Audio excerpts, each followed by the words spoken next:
hello सांग मैंने समस्त को वेलकम कर एक मिनी ब्लॉग को ये देखु आम जो बाहागर को गलु सांग बाहागर सुमित्रा किस्कू बाहागर को बाहागर पहुँचवा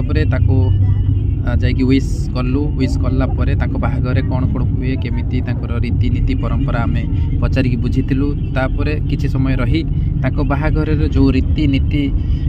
जो संस्कृति परंपरा अच्छी किभली भाव हुए बाहागर आम से रही देखिलु एठार देखु बर पक्ष और कन्या पक्ष दुई जन पाखरे बसी किसी आदान प्रदान होती बहुत भल लगिला देखिकी यापर आम बुली घर को घर चारिपटे बुलवा पर जो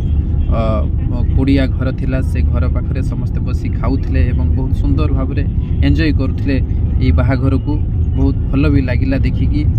आम किसी समय बुलवा पर तार गेट ऊपर नजर आसला से आंब आउ जो पत्र थिला सेटा मुख्य थिला आमे तापर किछि समय परे